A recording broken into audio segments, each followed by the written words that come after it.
The sum of three consecutive odd numbers is 357. What is the value of the smallest of the three? Okay, so we will solve this using two methods. So first is the shortcut. Okay, so if we have given the sum, so if we have given the sum of consecutive of we have sum of three consecutive odd numbers. So if the sum is given, the sum is 357, all we have to do is divide the sum 357 divide by the number of consecutive odd numbers, so divide by 3. And then the answer, the quotient to this is the middle of the three consecutive odd numbers. Okay, so let's divide this manually. 3 divided by 3, we have 1. 1 times 3 is 3. So subtract. So we have 0, bring down 5. 5 divided by 3, we have 1. Okay, so 1 divided by 5 divided by 3 is 1. 1 times 3 is 3. Subtract, we have 2, bring down 7. 27 divided by 3, we have 9. 9 times 3 is 27. So therefore, this 119, this is the middle. Therefore, the three odd numbers are 117, 119, and 121. The quotient is the middle. Okay, so the question is, what is the value of the smallest of the three? The answer is 117. That is letter C.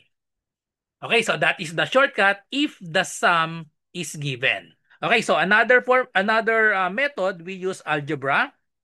We can assign a variable. Let's say x be the first odd number, and then the second and the third odd number. If x is the first odd number, the second odd number will be x plus 2, because the difference between consecutive odd numbers, the difference of the first and the second will be 2. Okay? So example, if the first odd number is 9, the second odd number is 11. So the difference is 2. Okay? So the third odd number will be x plus 4. Okay? So now let's just make the equation. So if we add the three odd numbers, the sum is 357. So therefore, we have x plus the second, x plus 2, plus the third, x plus 4, that is equal to 357. Now solve the value of x, add the 3x. So we have 3x plus 2 plus 4, we have 6, equals 357.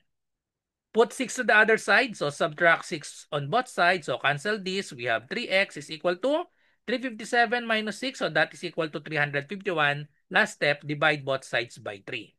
Therefore, the value of x is equal to, if we divide this manually, the answer will be 117. So same answer.